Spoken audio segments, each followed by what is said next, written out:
మాతృకూపాది కేవలం. ఇవాళ నేను చెప్పబోయేది ద వాయిస్ ఆఫ్ సైలెన్స్ అని ఓం సైలెన్స్.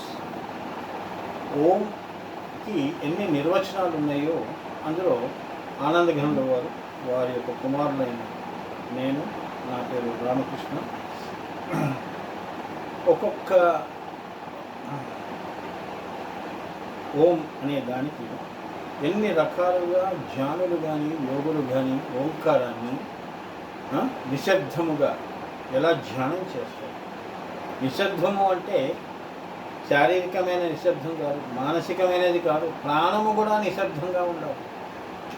అటువంటి ఓం మీద గురుదేవులు ఆనందఘన అరిపురాల విషయం గారు ఒక పుస్తకం రాయటం జరిగింది. అందులో నుంచి నేను సంగ్రహిస్తున్నాను. ఇవాళ ఒకటి చెప్తాను, వినండి. ఇది ఈ పుస్తకం, ఇది ద ఓం సైలెన్స్. ఓం అంటేనే సైలెన్స్, అంటే నిశ్శబ్దము. ఈ నిశ్శబ్దాన్ని ఎలా ఓంకారము, ఈ నిశ్శబ్దాన్ని నుంచి నిశ్శబ్దం అంటే ఏంటి అసలు? ఆయన ఇలా మొత్తం ఎన్ని ఉన్నాయంటే నాన్న దగ్గర ఒక 150 దాకా ఉన్నాయి. అందులో ద ఫస్ట్ వన్ చెప్తున్నాను, సైలెన్స్. ఓం అంటే సైలెన్స్. ఈ సైలెన్స్ అంటే ఏమిటి? ముందు ఇంగ్లీష్లో చదివి దాన్ని నేను తెలుగులో చెప్తాను.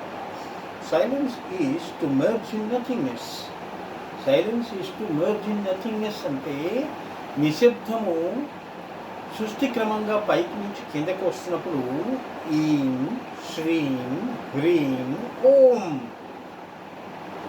మరి శబ్దం ఉన్నదిగా. పర పశ్యంతి మధ్యమ వైఖరి. మళ్ళీ ధ్యానులు యోగులు క్రియ చేసేవాళ్ళు ఏమో ఈ క్రియ నుంచి నువ్వు నిష్క్రియంలో వెళ్తేనే కానీ పూర్వం నేను చెప్పింది నీకు అర్థం కాదు. క్రియ శ్వాసతో చేస్తున్నావు, శ్వాసతో చేసేది క్రియ యోగము అన్నావు. ఎందుకు చేస్తున్నావు శ్వాసతో? ఉదాహరణ ప్రాణ ఉత్పత్తి, ముఖ్య ప్రాణం ఉత్పత్తి కావాలి అన్నప్పుడు you have to maintain the silence. నిశ్శబ్దము అనేది నువ్వు పాటించావు. సో ఇప్పుడు నువ్వు నిశ్శబ్దం ఎలా పాటిస్తున్నావు? ఓం అంటే నిశ్శబ్దము is to merge into nothingness. అంటే నీ ధ్యానము శూన్యంలోకి వెళ్ళిపోవాలి, పరాశూన్యంలోకి వెళ్ళాలి. నువ్వు అనుకునే శూన్యము కాదు. ఓకే, ఓం అనే దాంట్లో నువ్వు మెర్జ్ అయిపోవాలి, అంటే కలిసిపోవటం, ఏకత్వాన్ని సాధించటం. హ్రీంకారములో పైన 5 అవకాశాలు ఉన్నాయి. హ్రీంలో మళ్ళీ నువ్వు నిశ్శబ్దం అది మెయింటైన్ చేయాలి. దానిపైన వచ్చిన బిందువులో, శ్రీచక్రంలో ఉన్న బిందువులో శ్రీం ఉన్నది, అది కూడా మహామౌనము.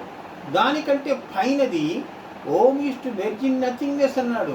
అంటే ఏమిటి? The void. సృష్టి పూర్వము ఏమున్నది? ఏమీ లేదు, వాయిడే ఉన్నది, అందులో వెళ్ళటం. సో ఓం అంటే నిశ్శబ్దము. ఈ నిశ్శబ్దము మనము ధ్యానము చేసేటప్పుడు, యోగము చేసేటప్పుడు is to merge in nothingness. Is to merge in nothingness. ఈ ప్రకారంగా ఓం నుంచి నీ యొక్క ప్రస్థానము, నీ ధ్యాన ప్రస్థానము, యోగ ప్రస్థానము ఈ భూమి మీద మనము ఫిజికల్గా ఎంతో ప్రస్థానం చేస్తాం.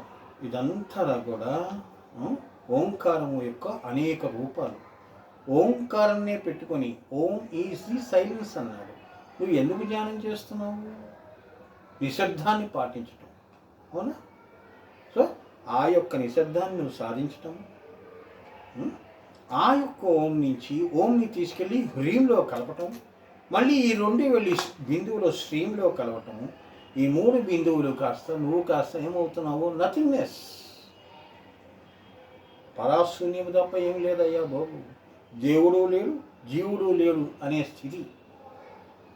సో పైన ఏమున్నది? పరాశూన్యమే ఉన్నది. కాబట్టి నీ ధ్యానం యొక్క ప్రస్థానము, నీ జాతులు పోగొట్టుకున్న తర్వాత మిగిలిన జయం ఎక్కడ దాకా ఉన్నది? ఎంత నువ్వు మౌనం పాటించాలి? ఈ మౌనం గురించి ఇప్పుడు Om is the silence is to merge into nothingness. ఈ ఒక్కటి ఇవాళ చెప్పాను. ఇక రాబోయేవి ఈ సిరీస్ని మీరు జాగ్రత్తగా మీరు ఫాలో చేస్తే చాలా రహస్యాలు ఇందులో నుంచి మీకు అనుభూతం అవుతాయి. నేను జ్ఞానమే కాదు నాన్న, మీ అందరికీ కూడా అనుభూతం మహావతార్ బాబాజీ నాన్నగారు మహావతార్ బాబాజీ శిష్యుడు కాబట్టి మాకు ఇదంతా కూడా వంశ పారంపరంగా వస్తున్న ఈ జ్ఞానము, అనుభూతి చేసుకునే జ్ఞానము, అందరికీ సాధ్యపడే జ్ఞానం ఇది, అనుభూతంలోకి తెచ్చుకునే జ్ఞానం ఇది. ఈ యొక్క నా సిరీస్ని మీరు కంటిన్యూ చేస్తారని, you follow me in my next short. ఇంకొకటి చెప్తాను, ఇలా 150 ఉంటాయి. ఇవి మీరు చేసి అందరూ కూడా ధ్యానములు, యోగములు, మీరందరూ కూడా మీ జీవితాలను పండించుకొని ఫిజికల్గా, ఆధ్యాత్మికంగా కానీ ఆదిభౌతికంగా కానీ మీ గమ్యం ఎప్పుడు కూడా మర్చిపోకండి. ఈం నమః, ఈం నమః అదే చెప్తున్నాడు. Is to merge into nothingness. పైన ఏమీ లేదు, ఏం బీజం తప్ప ఏమీ లేదు. ఇది నెక్స్ట్ ఇంకొకటి చెప్తాను, immediately followed by the next silence. Om మీద ఏం చెప్తాను అనేది వెయిట్ చేయండి. జై గురుదేవ్, శ్రీమాత్రే.